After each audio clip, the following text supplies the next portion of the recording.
ఈ అమ్మాయి తెలుసా అండి?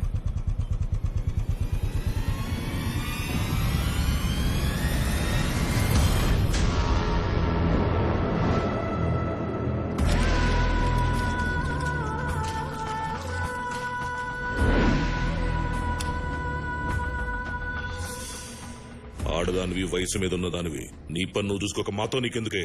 ఊరు దాటగానే భయం పోయిందా? మేమంటే భయం పోయినాలు బతకడానికి వీలేదు.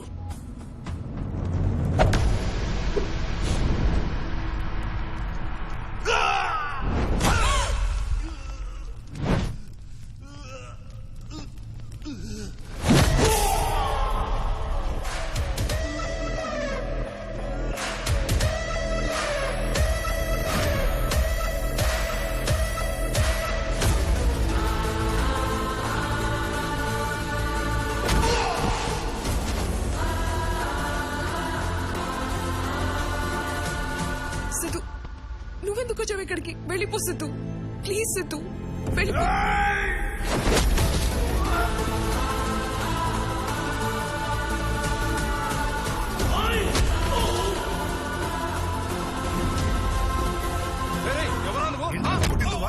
నువ్వా? ఆడపిల్లరా, చంపేస్తారా? నీకు దమ్ముంటే నాతో పెట్టుకో.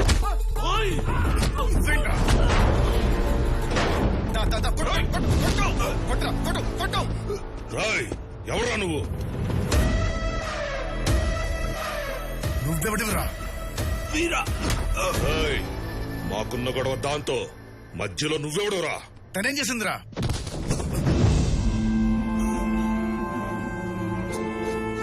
అది వీడి మనవరాలు.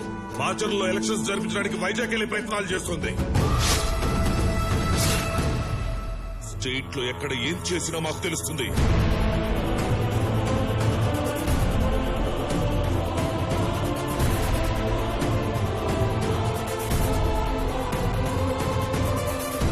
అంటే నన్ను వైజాగ్ మొత్తం తిప్పింది ఎందుక?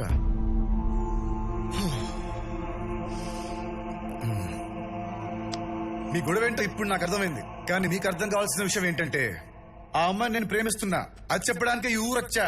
రేయ్, స్వాతికి నేనున్నా, తర్వాత మీ ఇష్టం. రోయ్, ప్రాణాలు పోయే దగ్గర ప్రపోజల్స్ ఏంట్రా? మొత్తం 30 మంది వచ్చారు, 3 పడిపోయారు, ఇంకా 27 మంది మిగిలారు. నాతో కలిపి 28. ఎవడో ఒకడేసేస్తాడు. రేయ్, ఇది నీ ఏరియా కాదు, నీ ఊరు కాదు, నీకేంట్రా సంబంధం? వచ్చిన దాన్నే పో. మాట్లాడేసుకుందాం అనుకుంటే మర్యాదగుంటది, కుమ్మేసుకుందాం అనుకుంటే బాడీలు కొరియరే. రేయ్, వీడికి చెప్తే అర్థం కావట్లేదు. చావును వెతుక్కుంటూ వచ్చాడు. ఇద్దరిని కలిపేసేంట్రా.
నాన్న చెప్పు, బిజీగా ఉన్నా.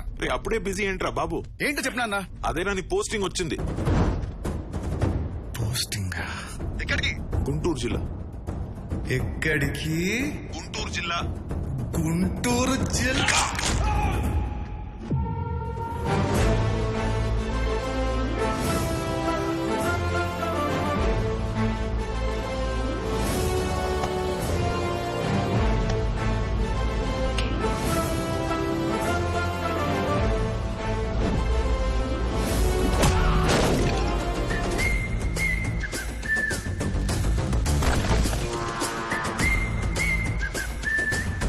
సంబంధాల గురించి ఎవడో మాట్లాడాడు.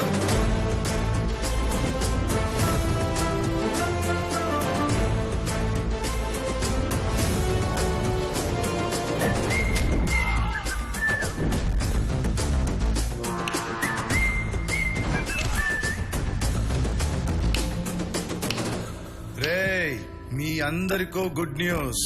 ఇక నుండి మీకు, మీ ఊరికి, గుంటూరు జిల్లాకి నేనే కలెక్టర్. సిద్ధు సిద్ధార్థ్ రెడ్డి ఐఏఎస్.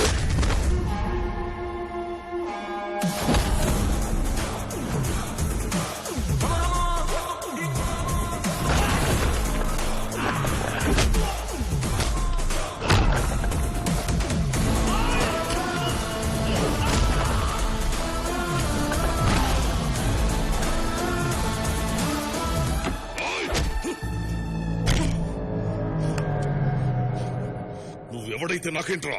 రాజప్ప కొడుకు ఇక్కడ.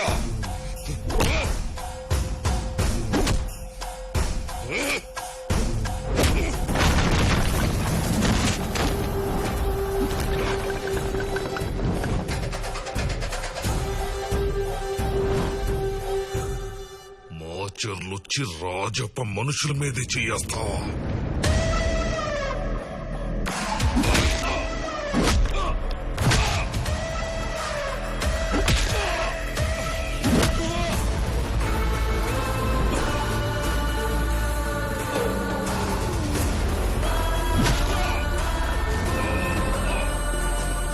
రాజప్ప, వీరప్ప, తొక్కప్ప, నా బొంగప్ప, ఎవరికైనా ఇదే పనిష్మెంట్.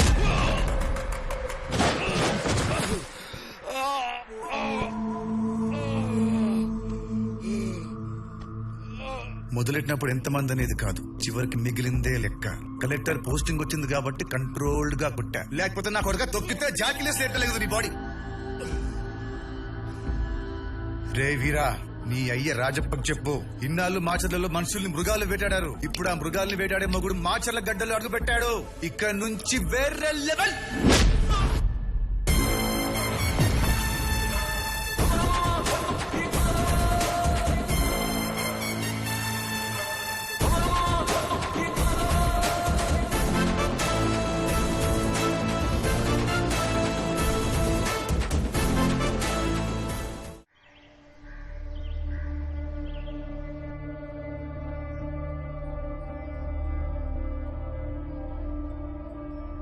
అందరూ ఉన్న ఒక అమ్మాయి ఒంటరిగా తన ప్రాణాన్ని పణంగా పెట్టి పోరాడుతుందంటే దానికి రెండే కారణాలు.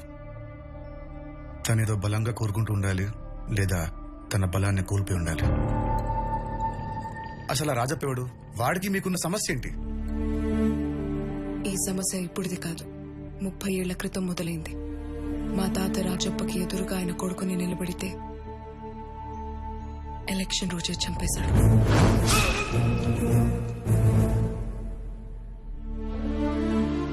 అప్పటి నుండి ఏకగ్రీవంగా ఎన్నికవుతూ ఎలక్షన్స్ అనేవి లేకుండా చేశాడు. రాజప్ప అంటే భయంతో బతకడం ఇక్కడున్న జనాలందరికీ అలవాటైపోయింది. అలా బ్రతకడం ఇష్టం లేని మా అన్నయ్య ఇక్కడ పరిస్థితుల్ని, ఈ జనాన్ని మార్చాలనుకున్నాడు. నా మాట వినరా, నువ్వు కోరుకున్నట్టే కలెక్టర్ అయ్యావు. హాయిగా లైఫ్ లీడ్ చేయక ఎందుకురా రాజప్పగాడికి ఎదురెళ్తానంటావు? వద్దురా నాన్న, వాడు పెట్టిన భయం కన్నా మనలో ఉన్న భయమే చాలా డేంజర్. ఆయన నేను టార్గెట్ చేస్తున్నది రాజప్పని కాదు, జనాల్లో ఉన్న భయాన్ని. అదంత ఈజీ కాదురా. అదంత కష్టం కూడా కాదు నాన్న. ఒక్కసారి ఇక్కడ ఎలక్షన్ జరిగితే జనాల్లో ఉన్న భయం పోయి ధైర్యం దానంతరదే వస్తుంది. అయినా ఎలక్షన్లు అంటే 5 ఏళ్ళకి ఒకసారి వేలికి రంగు పూసుకునే తంతు కాదు, ఒక తరం భవిష్యత్తు. మా అన్న చనిపోయినా తన ఆలోచనని బతికించాలని నేను వైజాగ్ వచ్చి ప్రయత్నాలు చేశాను. చదువుకుంటాను వెళ్ళి చావును వెంటేసుకొచ్చావు కదంటే, భర్తను పోగొట్టుకున్న ఆ అమ్మాయి, కళ్ల ముందే కన్న తండ్రిని పోగొట్టుకున్న ఆ పసిపిల్ల కళ్ల ముందే కనబడుతుంటే వాడికి ఎదురెళ్ళన్న ధైర్యం నీకెలా వచ్చిందే? ఆ రాజప్ప మీ అన్నయ్యని ఎలా చంపాడో మర్చిపోయావా? మర్చిపోలేదు నాన్న, మర్చిపోలేదు కాబట్టి ఇదంతా చేస్తున్నాను. నీకేమన్నా పిచ్చి పెట్టిందా? సార్, కొడుకు కోసం మీరు చేయలేంది తన అన్న కోసం ఏదో చేయాలనుకుంటుంది. చేయనివ్వండి సార్. బాబు, నువ్వు కొత్తగా వచ్చావు కాబట్టి ఇక్కడ పరిస్థితులు నీకు తెలియవు. నువ్వు నా కూతురు కోసమే వచ్చావని తెలిసింది చాలా సంతోషం. కన్న తండ్రిగా చెప్తున్నా, వీలైతే నా కూతురు కూడా నీతో పాటు తీసుకెళ్ళు. కనీసం మీరైన ప్రాణాలతో బ్రతుకుంటారు. పారిపోయి ప్రాణాలు కాపాడుకోవాలా లేదా న్యాయాన్ని కాపాడాలా?